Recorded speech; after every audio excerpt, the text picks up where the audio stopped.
Graça e paz, amada Igreja Batista Moriá, nossa grande família, nossa comunidade fé. Mais um domingo aqui estamos nos reunindo para celebrarmos a salvação, a esperança, a graça de Deus em nossa vida. Eu quero convidar você a ler comigo lá no Salmo 42, abra aí a sua Bíblia, por favor, no Salmo 42, onde lerei somente o verso 1. Este verso fala da ansiedade, do desejo do adorador em sentir, em perceber a vontade de Deus e em se encontrar com Deus. E culto é essa grande festa, celebração de louvor ao nosso Deus, porque só Ele merece toda a honra, todo louvor, todos os elogios e todo o reconhecimento dos seus adoradores. Por isso eu convido você a ler somente o verso 1 do Salmo 42, que diz: como a corça anseia por águas correntes, a minha alma anseia por ti. A minha alma anseia por ti, ó Deus. A minha alma tem sede, Deus, do Deus vivo. Quando poderei entrar para apresentar-me a Deus? E é com essa mesma expectativa, esse mesmo desejo do salmista, do Salmo 42, que eu convido você e eu a juntos, em comunhão fraternal, nessa comunidade fé, a nossa grande família, a nossa igreja, a nos reunirmos em comunhão fraternal e percebermos a presença de Deus, o toque de Deus, a esperança de Deus, a salvação que só Cristo oferece.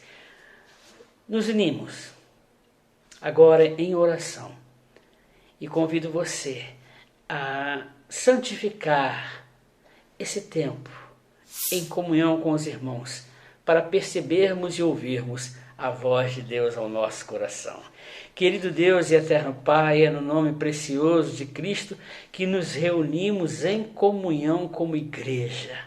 Nós temos essa ansiedade de Ti, nós temos sede de Ti. Por isso, venha acalentar o nosso coração, venha nos acolher com os Teus braços fortes e amorosos. Venha, Senhor, derramar sobre nós a Tua presença, o Teu bálsamo consolador, a Tua cura, a Tua libertação e a Tua salvação. A nossa força está em Ti, nestes tempos difíceis, nesses tempos de insegurança, nestes tempos de incertezas, só dependemos de Ti. Por isso a nossa alma anela, a nossa alma anseia, a nossa alma tem sede de Ti e espera sentir e perceber a Tua presença em nossas vidas. Receba, Senhor, a nossa adoração, receba o nosso louvor, em nome de Jesus. Amém. Cantemos, não somente com os lábios, mas cantemos com a alma, cantemos com alegria, com júbilo, com ações de graça, crendo que tudo que somos e temos vem da graça e misericórdia de Deus. Ministério de Louvor e Adoração está com a palavra. Cantem, leve esse povo de Deus hoje, nessa noite, a exaltar e bendizer o nome do nosso Deus.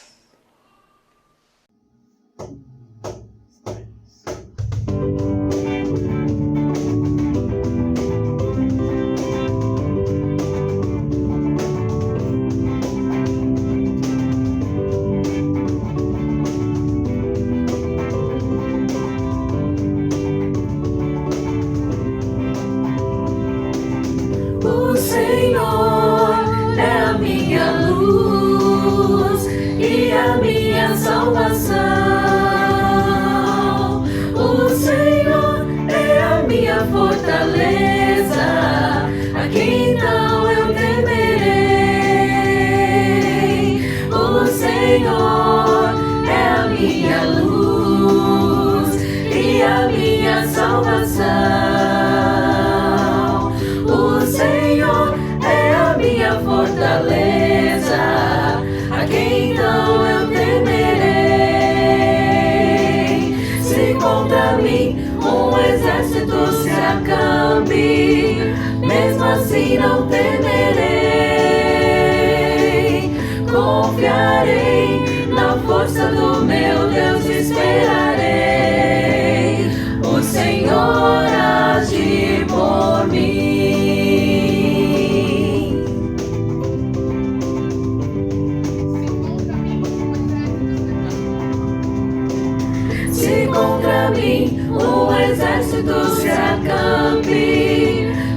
assim não temerei.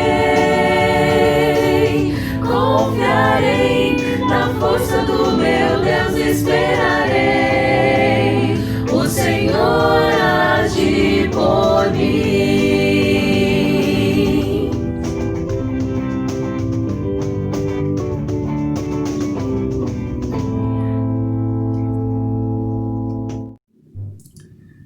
Mas, meus irmãos, é uma grande alegria poder estar aqui com vocês novamente para compartilhar um pequeno trecho da Palavra de Deus para juntos meditarmos nesse momento que nós estamos atravessando, né, um momento de dificuldade, todo o nosso país, e nós temos a oportunidade de compartilhar, além da Palavra de Deus, compartilhar também dos nossos bens. A igreja continua tendo os seus gastos, mesmo de portas fechadas, mas além desses gastos, o que é mais importante, continuamos a abençoar vidas através daqueles que são sustentados por nós, através daqueles que recebem cestas básicas, que nós compomos aqui na igreja com doações também. Então, todos nós temos a grande oportunidade de participar dessa obra maravilhosa. Eu e o Valtinho estávamos conversando hoje sobre a Venezuela, a situação da Venezuela, que nós temos um missionário que nós ajudamos lá também, e a gente estava comentando que se a situação está ruim aqui, está pior ainda lá, né? Então, a gente tem o prazer de poder fazer parte disso, poder participar e abençoar essas vidas. Acompanhe comigo a palavra de Deus, 2 Coríntios, capítulo 9, versículos 6 e 7. Lembrem-se, aquele que semeia pouco, também colherá pouco, e aquele que semeia com fartura, também colherá fartamente. Cada um dê conforme determinou em seu coração, não com pesar ou por obrigação, pois Deus ama a quem dá com alegria. Então é uma grande alegria poder fazer isso, poder participar dessa obra tão maravilhosa, saber que vidas estão sendo sustentadas, vidas estão sendo levantadas, saber que o amor de Deus está sendo pregado e vidas estão sendo curadas.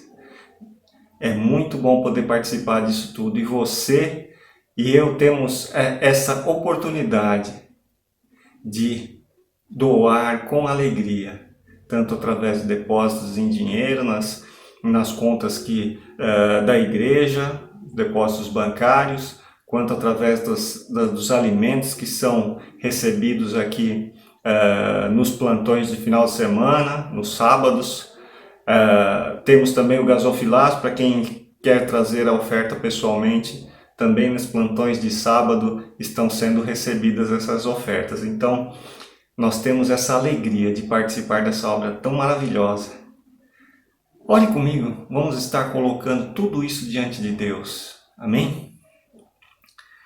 Senhor Deus e Pai, em nome de Jesus, nós colocamos, ó Pai, diante de Ti, cada um daqueles, ó Pai, que tem participado dessa obra, Senhor Deus, participado com as suas orações, participado com os seus recursos, com os depósitos bancários, com as ofertas de alimentos para compor as cestas básicas.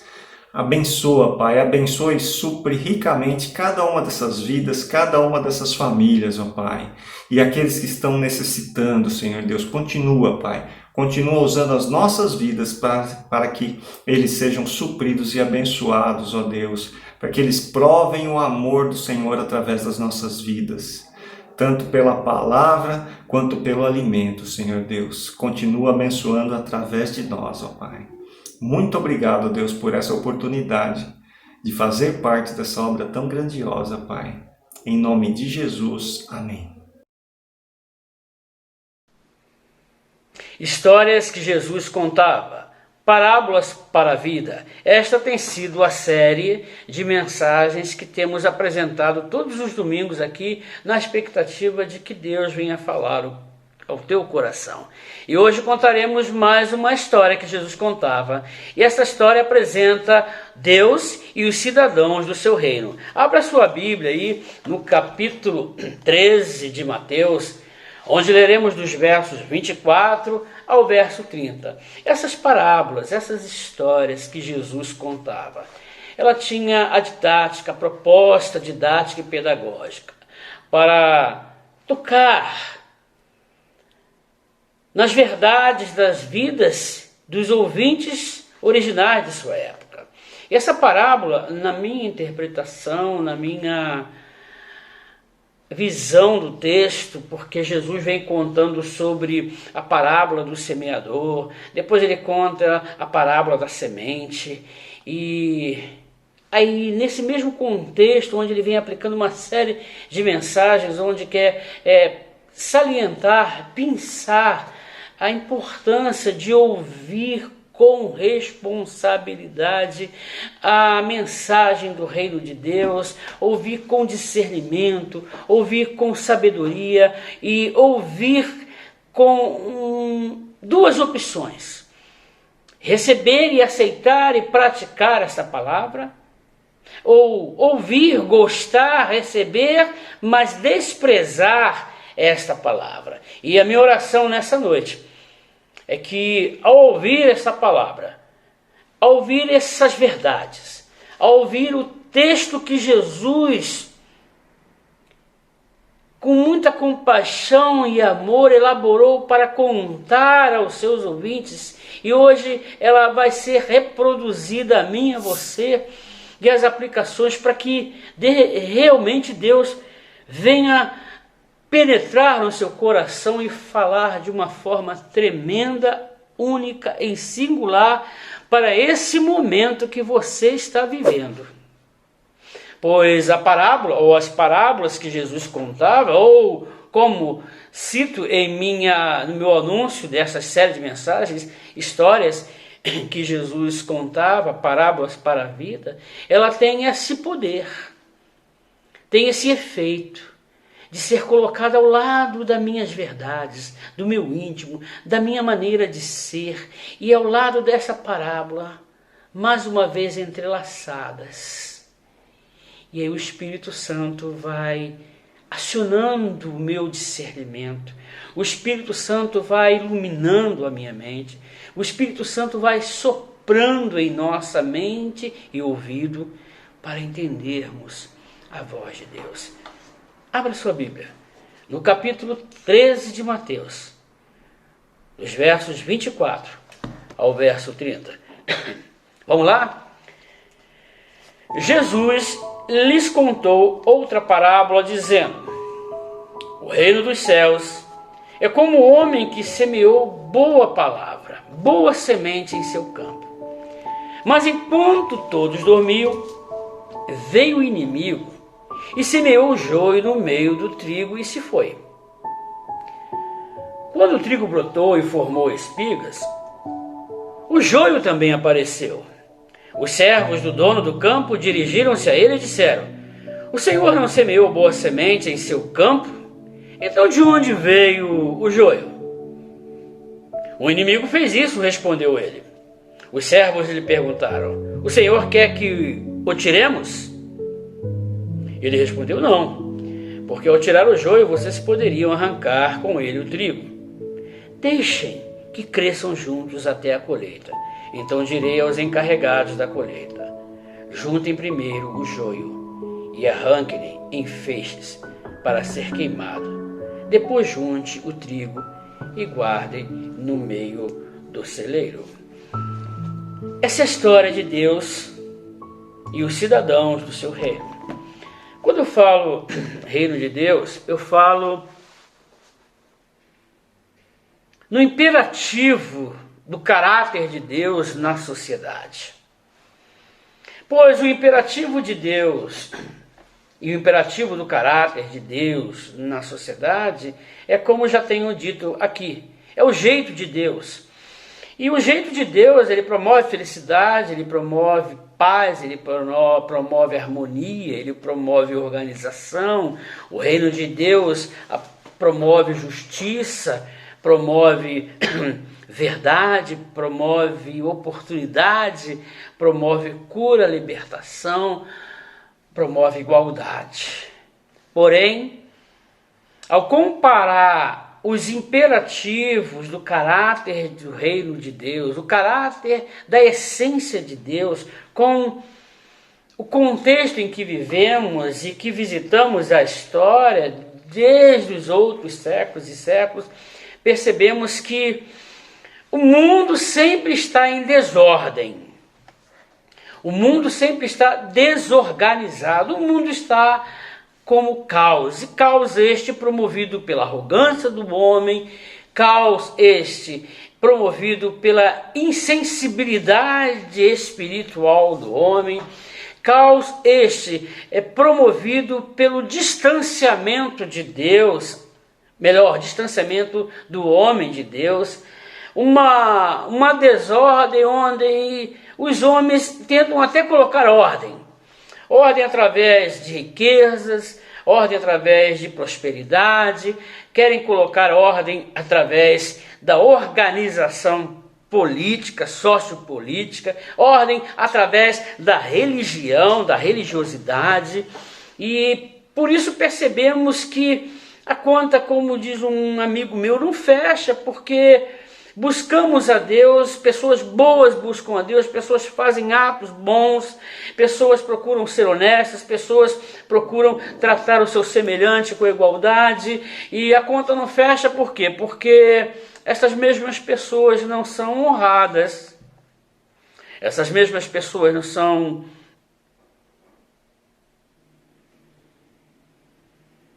colocadas em igualdade. O que nós vemos é uma grande e desumana desigualdade socioeconômica.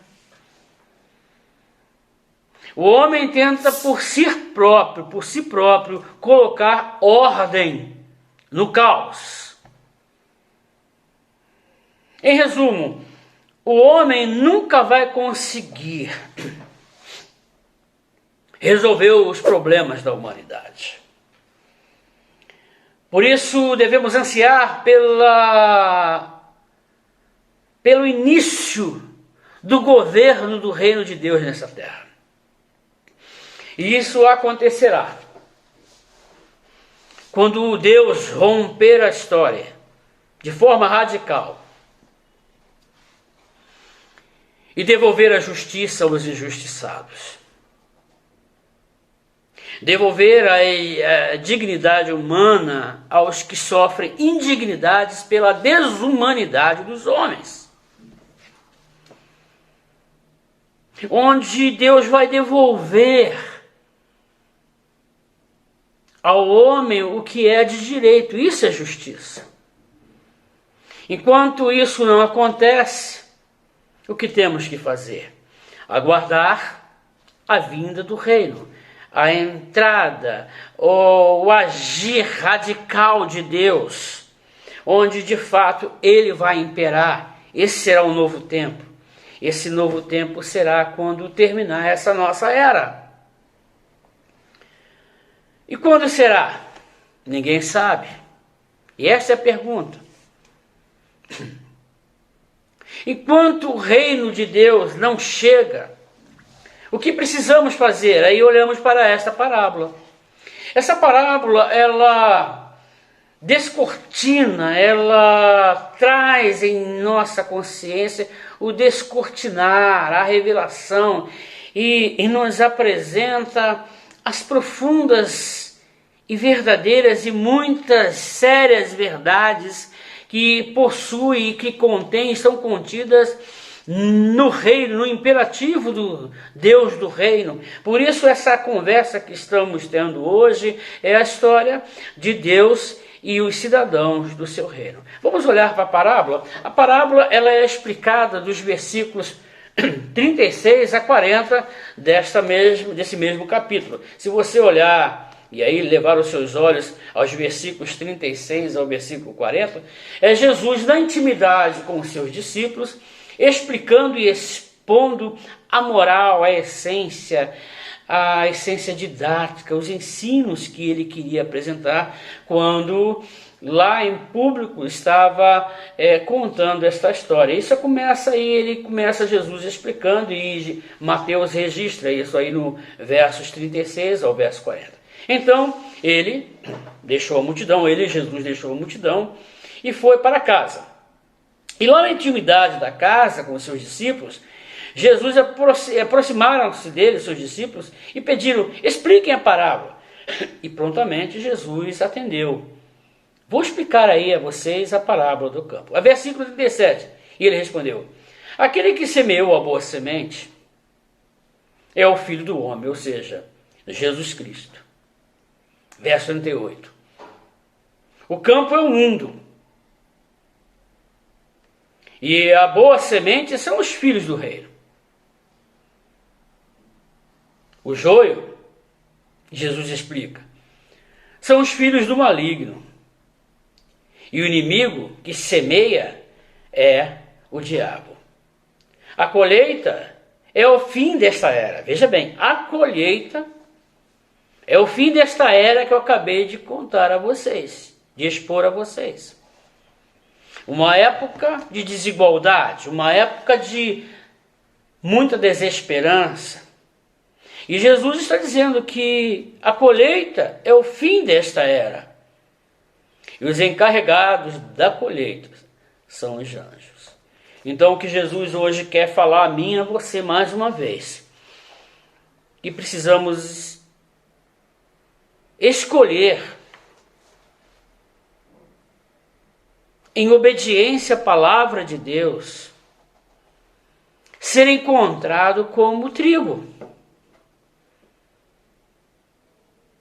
Porque no fim desta era, e essa parábola eu ouso dizer que é uma parábola messiânica, dos finais dos tempos, e é no fim dessa era que joio e trigo serão separados. E essa parábola, no meu entendimento, e creio que é o sopro do Espírito Santo nos oferecendo discernimento, esta parábola é uma metáfora do que é a igreja. Isso mesmo. Uma metáfora do que é composta a igreja. A igreja é isso, irmãos. É a mistura de joio e trigo. Graças a Deus eu não sei quem é joio e quem é trigo. Nem você sabe quem é joio e quem é trigo. Ousamos desconfiar. E lá no final você vai ver que não é ilícito ousar desconfiar.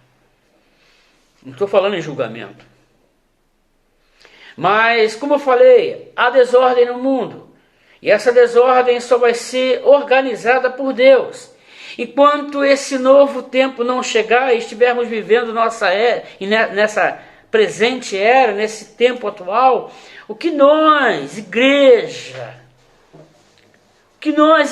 devemos ser, o que os discípulos de Cristo devem ser. E o texto, ele nos apresenta algumas considerações. Enquanto o fim dos tempos, o fim desta era não chegar, seja um discípulo de Cristo, tá? Seja um discípulo de Cristo que sinaliza com sua vida o reino de Deus.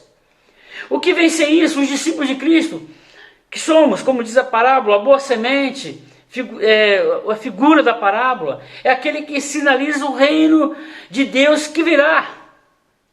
Veja bem, nós, enquanto o momento da separação do joio e do trigo, dos finais dos tempos não chegar, nós somos chamados para sermos sinaleiros, luz, lâmpadas, que apontam, que sinaliza como o Deus, ou como o reino de Deus que virá, como será o reino de Deus que virá. Por isso em Mateus 5, 14, 16, Jesus fala: vocês são a luz do mundo e assim ilumina todos os que estão em casa. Assim brilhe a luz de vocês diante dos homens para que vejam as suas boas obras. Brilhe com a sua maneira de existir, é isso que Jesus está falando. Enquanto o tempo não chegar ao fim, brilhem com a sua maneira de existir.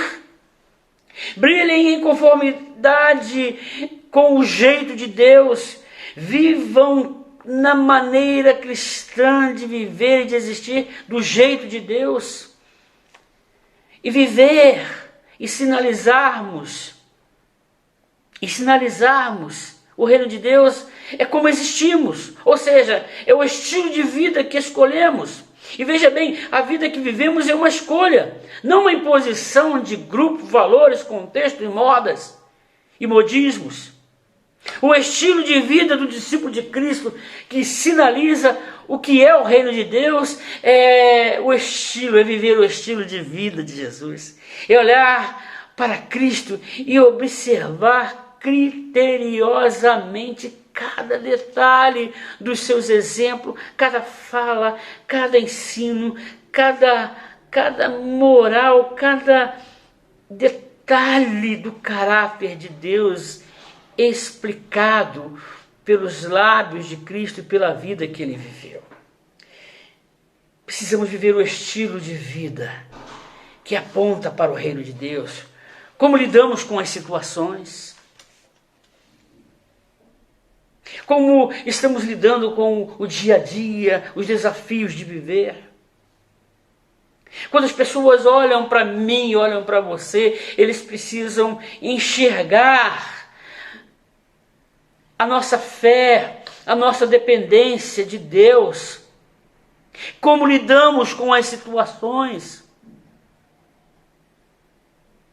Você e eu já somos conhecedores de que quando estamos em provações, a nossa fé é provada.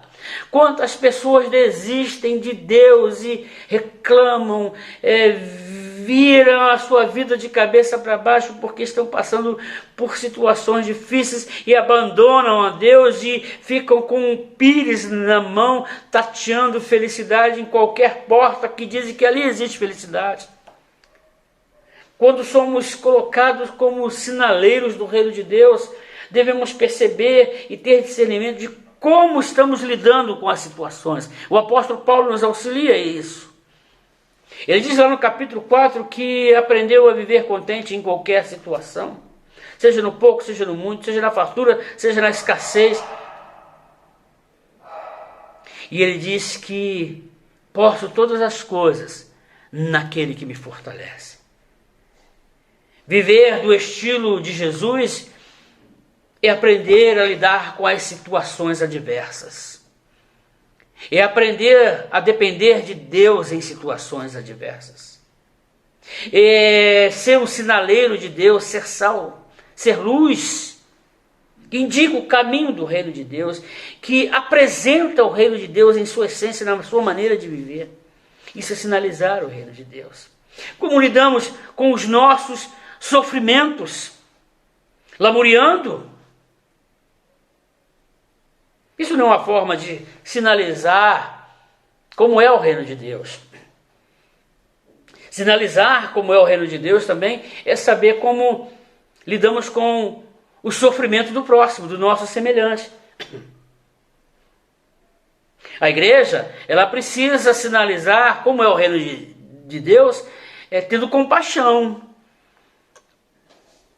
tendo empatia, tendo generosidade com a escassez do próximo. Eu, nesses últimos 2 finais de semana, experimentei algo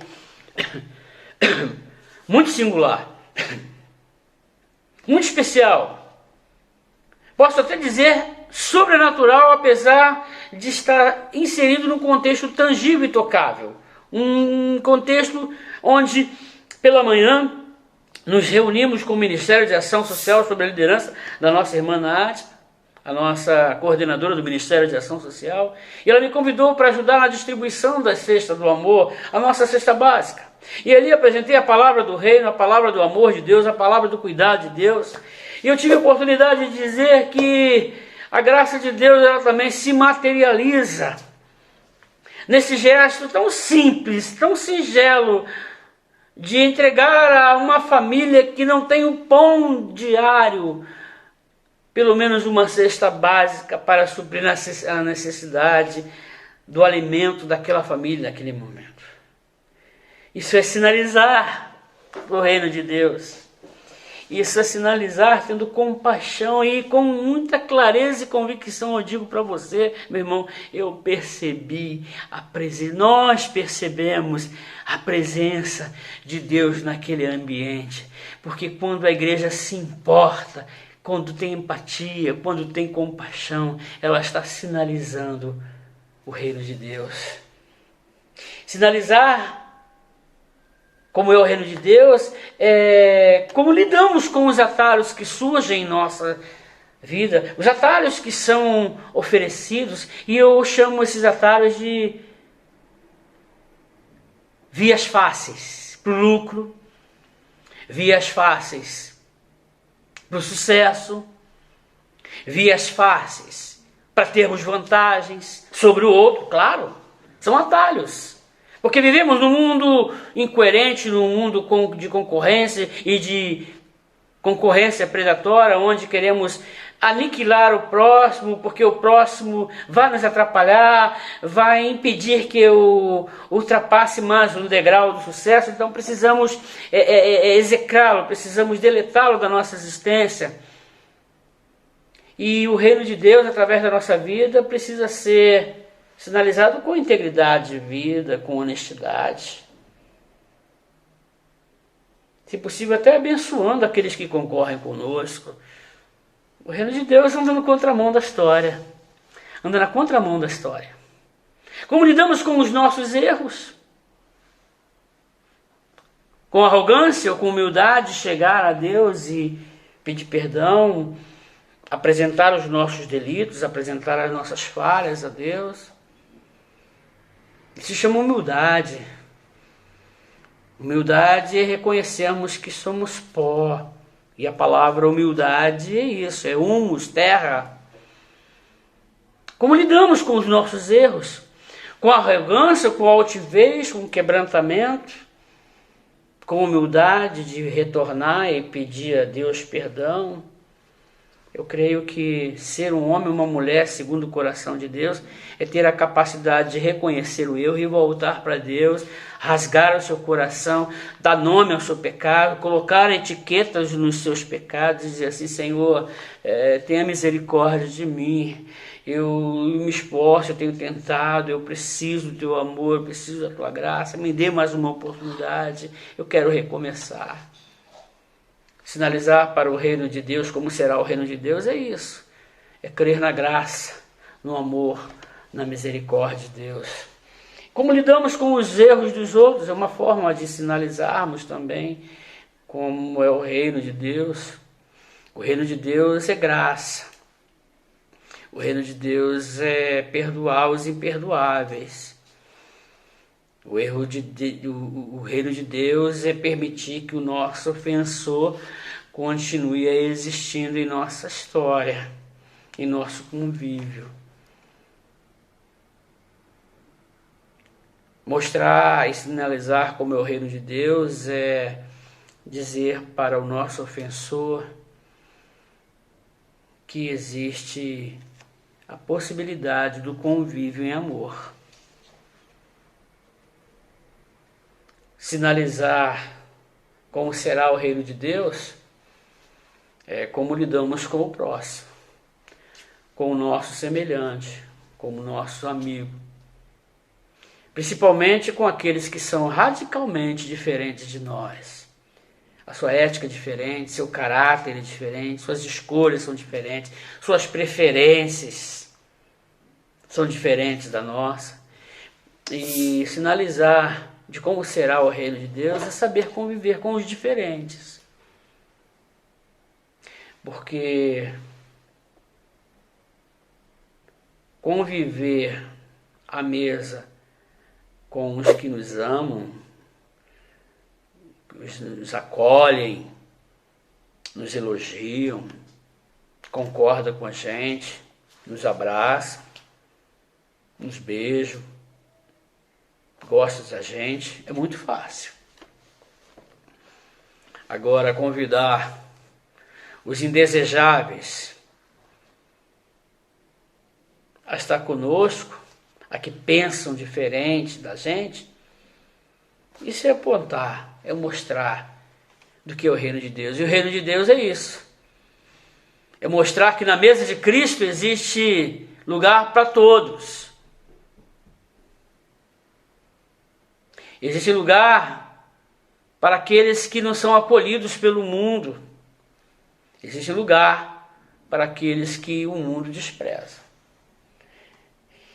Enquanto os finais dos tempos não chegar,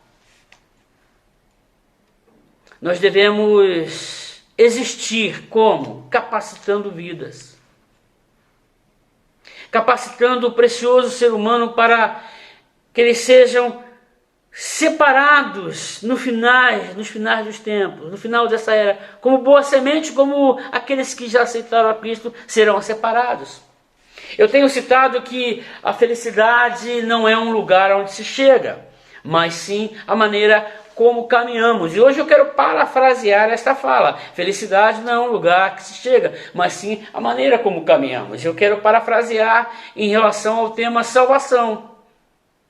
Salvação e vida eterna, parafraseando já, salvação e vida eterna não é o fim da jornada, mas sim as transformações que o Espírito Santo exerce em nossa maneira fútil e irresponsável de existir. Isso é salvação. Para nós ocidentais foi apresentada uma salvação pós-morte, uma vida eterna pós-morte, uma vida no céu. Sim, está correto, eu creio também e prego isso. Mas para os cristãos ocidentais, no seu discipulado, no seu preparo e capacitação para o reino de Deus, a salvação é se tornar um como Deus. Isto é, como Cristo, ou seja, um colaborador de Deus. O ser humano é visto como um microtheos, como diz o teólogo. Um micro-Deus. Imagem de Deus, um colaborador de Deus. E vida eterna é isso também. Por isso, esse ponto da minha mensagem, da nossa mensagem nesta noite, enquanto o reino de Deus não chegar, a nova era em Cristo, em Deus, a plenitude em Deus não chegar, o que nós devemos fazer? Nós devemos existir capacitando vidas. Que vidas são essas? São os preciosos seres humanos. Para que um dia, no dia da colheita, eles sejam separados como boas sementes. A nossa missão, igreja, como agência do reino de Deus, como discípulo, como igreja de Cristo, é sinalizar na presente era, no hoje, neste tempo, aos filhos do maligno, que vocês desconfiam que sejam, aqueles que não têm a Cristo, que eles estão sendo ludibriados, enganados, que ainda nesse tempo, nessa era, é o tempo de sofrerem a grande transformação, a grande metanoia, a grande expansão de consciência, e se arrependam e deixam de ser os filhos do inimigo de Deus para serem agora filhos e amigos de Deus. Enquanto a era não terminar, esta era não terminar, devemos existir como capacitadores de vidas. E como seremos capacitadores de vidas? Sendo pequenos cristos. Sendo Cristo no mundo. Eu gosto muito daquela ilustração quando o pastor terminou o sermão daquele domingo à noite. Ele pediu para que os irmãos estivessem atentos naquela maquete que estava sendo colocada ali na tribuna, no palco da igreja. E essa maquete era de fato igualzinho ao templo que eles estavam inseridos ali naquela adoração e naquela celebração. E aí, de repente, ele abre a porta daquela maquete, daquele pequeno templo, e bolas vermelhas começavam a cair, várias bolas vermelhas. E essas bolas vermelhas era a figura de quando terminava o culto, quando terminava a celebração, as portas eram abertas e os crentes eram espalhados pela comunidade, os crentes eram espalhados pelas vilas, pelos guetos, pelas bicas, bocas de fumo, eram nas escolas, e ali pregavam o evangelho e iam capacitando vidas para que quando houver e quando chegar o juízo, essas mesmas vidas que ouviram a palavra de Deus fossem separadas não como joio, mas como trigo. Enquanto era esse novo tempo, a plenitude de Deus chegar, a estratégia, qual é a estratégia dos cidadãos do reino para agir nesse mundo? Existam em nome de Jesus, e ouçam a palavra do seu irmão e pastor. Existam no estilo de vida de Jesus, existam com uma vida que endossa o que fala e ensina sobre o reino de Deus. Vou repetir, como existir, como viver, antes que a plenitude dos tempos chegue, o dia do juízo, o dia onde os anjos separarão o joio e trigo. Existam, vivam, se movam com uma vida que endossa aquilo que ensinamos e pregamos. A parábola diz que os discípulos de Cristo são os sinaleiros, são as lâmpadas, são a luz do mundo, são a boa semente. E quando eu leio esse texto, me faz reportar ao Salmo messiânico, Salmo 78, verso 2, que diz que chegará um tempo onde Jesus, através das parábolas, revelará os ensinos, e são as parábolas que Deus descortina a nossa visão, Deus tira o véu das nossas vistas, da nossa mente e da nossa consciência, e possamos enxergar o que de fato estamos fazendo como discípulos de Cristo. A parábola está dizendo que somos a boa semente. E no tribunal da minha consciência, que também é o tribunal da sua, existe uma voz que o tempo todo conversa conosco, conversa com a nossa alma e pergunta: que tipo de evangelho estamos vivendo? Que tipo de evangelho com a nossa vida estamos existindo? Como de fato estamos sendo? Como as pessoas do mundo estão nos enxergando? E aí vem a pergunta que atormenta o meu coração, não porque eu tenho dúvida, mas porque cresce a minha responsabilidade quando Cristo, através das parábolas, revela o caráter de Deus. Como as pessoas estão enxergando a minha vida, a sua vida, a nossa igreja?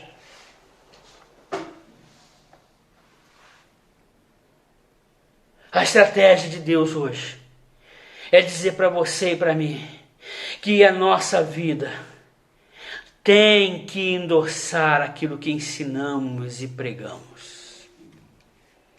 A parábola, ela também apresenta que enquanto o fim desta era não chegar, pare de fazer papel de juiz. Somente vigie para não ser influenciado pelo joio. Lembra que no início da minha palavra eu disse e afirmei que esta parábola é um corte, é um fragmento, pinçado do que é a igreja. E disse com todas as letras, repito em alto bom som: igreja é isso, é joio e trigo. Por isso, pare de fazer papel de juiz, somente vigie para não ser influenciado pelo joio. É o que diz aqui o verso 28. Porque os colaboradores do dono da terra chegaram para ele e disseram o seguinte: olha, cresceu junto com o trigo o joio. Quer que a gente arranque? Isso me faz lembrar que não é assim que deve ser feito. Sabe por quê? Porque o trabalho de semear é do dono do campo. Mas na hora de arrancar, sempre aparece um monte de gente com palpites, opiniões, julgamentos. É como na vida. Existe um número grande de voluntários para destruir, para desfazer, para arrancar e criticar o que está pronto e feito. Mas Jesus insistiu na parábola, dizendo que deixa que cresçam juntos. Ele diz aqui o verso 30, deixa que cresçam juntos até a colheita. Então endirei os encarregados da colheita, juntem primeiro o joio, amarrando em feixes para ser queimado, depois juntem o trigo e guardem no meu celeiro. Mas Jesus quer insistir nessa noite, dizendo o seguinte, que em seus ensinos contidos nessa parábola, ninguém arranque nada. Ninguém é capaz de distinguir o que é trigo e joio. O joio aqui na parábola pode ser a metáfora do homem carnal, como diz o apóstolo Paulo. São as pessoas mais perigosas que convivem com o trigo. O trigo é a metáfora do homem espiritual. Esse tipo de gente, esse joio que só Deus enxerga, são perigosas demais, são perigosos demais. Porque não conseguem saber de fato se são más. São perigosas porque são dissimuladoras, que existem momentos que parecem trigo e em outro como joio. O que precisamos nesta mistura, que só Deus enxerga quem é joio e quem é trigo, é pedir discernimento do que é mal, do que é bom, dos que se comportam adequadamente e os que se comportam inadequadamente. E não deixemos de ser influenciados por esses maus. Como o joio tem essa capacidade de influenciar o trigo, precisamos parar sim de julgar e vigiar. Jesus, o semeador, o dono do campo, diz que para ninguém arrancar nada, pois corremos o risco de machucar e matar o trigo, pensando que é joio. Eu vou repetir. Jesus nessa parábola está dizendo o seguinte: ninguém faz nada. Isso é atribuição minha. Ninguém mexa no campo, porque vai ter um tempo que só eu terei a capacidade de separar. E pela prática que já vimos, as pessoas são muito judiciosas, são ávidos em destruir, arrancar e desfazer. E é por isso que eu insisto, quantas pessoas na igreja de Cristo foram assassinados espiritualmente por conta da pressa dos julgamentos. Quando eu digo assassinatos, elas foram mortas espiritualmente. Estavam começando a brotar. E de repente vem um judicioso de plantão e arranca essa pessoa dizendo que ela não é trigo, ela é joio. Quantas pessoas hoje não estão na igreja de Cristo por conta dos judiciosos de plantão? Os doentes na alma, os homens e mulheres carnais, que se autoproclamam Deus de suas comunidades, e esses se acham no direito de julgar e executar e sentenciar, e por fim matam vidas que poderiam ser viçosas.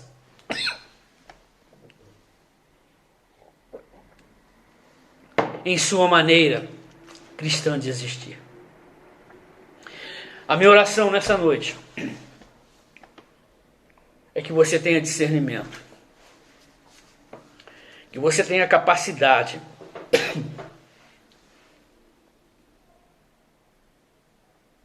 de discernir o que é bom e o que é mal.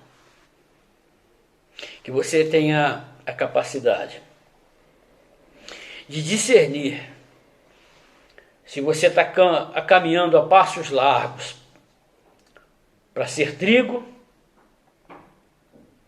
ou para ser joio. Igreja é isso. Igreja é joio e trigo. E Jesus não mente. E Jesus não esconde.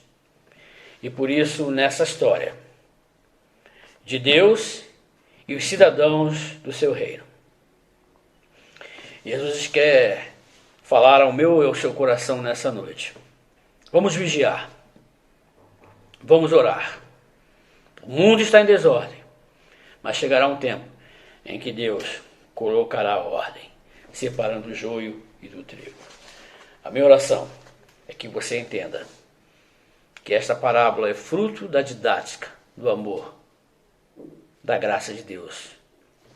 Pois o tempo de hoje, apesar da desordem, é tempo de você se qualificar cada vez mais como trigo. E como se qualificar mais como trigo? Sendo imitador de Jesus, vivendo o estilo de Jesus, olhando para Jesus, olhando com critério, olhando com detalhes, os detalhes da vida de Jesus e perceber a essência, o caráter de Deus. Este também é o tempo onde você, que lá na sua intimidade, no tribunal da sua consciência, sabe, ou melhor, não sabe se é trigo ou se é joio, mas se for joio, é tempo de arrependimento, é tempo de voltar, é tempo de ouvir a voz de Cristo, é tempo de permitir sofrer a metanoia, a transformação, a expansão da consciência e perceber o que você é e o que você precisa. E o que você é um pecador, e o que você precisa é se arrepender diante de Deus, confessar seus pecados diante de Deus, entregar a sua vida de Deus, para que no final deste tempo, quando chegar o dia do grande julgamento, quando os anjos do Senhor, a eles foram dado ordem para separar joio de trigo, que você possa pertencer àqueles que serão acomodados no celeiro. E esse celeiro eu dou o nome do céu, a presença de Deus, a vida eterna. A minha oração é que você seja encontrado no juízo final, no dia que terminar esse tempo, seja encontrado como trigo. E para ser encontrado como trigo, é preciso render ao amor de Deus, entregar a sua vida a Deus, confiar a sua existência, a sua história, o seu sustento a Deus, para que você seja encontrado como trigo. E a minha oração é que você, decidindo ser trigo, obedeça e viva uma vida que endosse a graça, uma vida que comprova que somos de Jesus, na maneira de existir, na maneira de se relacionar, na maneira de tratar as pessoas, na maneira de amar. A minha oração é que realmente sejamos trigo. Por isso, precisamos vigiar e orar, para que o joio não venha nos contaminar. Que a graça e a misericórdia de Deus esteja sobre a sua vida. Vamos orar. Querido Deus e eterno Pai, em nome de Jesus falamos contigo, na certeza que mais uma vez a tua palavra está nos mostrando o que precisamos ouvir de fato, o que precisamos de fato entender. Por isso, em nome de Jesus, Pai, que haja mais discernimento, que haja mais atenção, que haja mais concentração, Senhor, na tua palavra, e que possamos não ter mais um sermão, mais uma mensagem ouvida e aprendida, mas que seja uma mensagem que encontre lugar em meu coração e que o tempo todo venha me alertar de que precisamos vigiar e orar, porque o mundo está em desordem, porque o mundo está ao caos, porque no mundo existe só injustiça e muitas injustiças. Por isso, em nome de Jesus, nos ensine a nos prepararmos para encontrar com o nosso Criador. Que a Tua graça, que a Tua misericórdia, que Tuas consolações, ó Deus, repouse sobre esta vida que está nos ouvindo nessa noite. E que esta palavra venha produzir arrependimento, produzir atitude, produzir mudanças no viver de cada um de nós. Em nome de Jesus. Amém. Que Deus abençoe de forma poderosa a sua vida. E não se esqueça, o tempo de decisão e de mudança é agora. Porque chegará um tempo em que Deus irá separar o joio do trigo.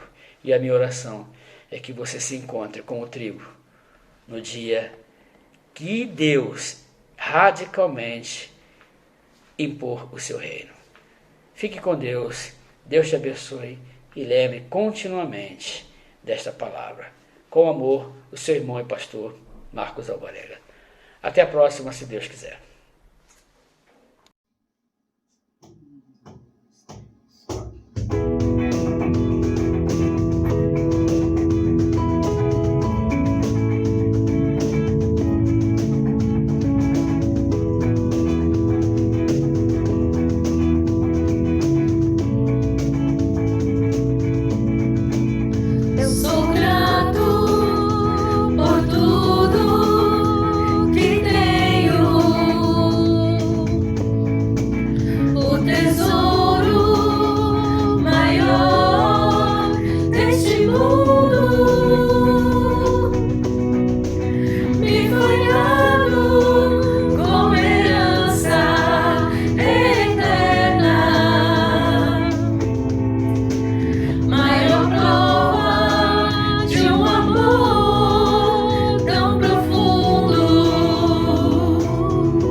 Salvação.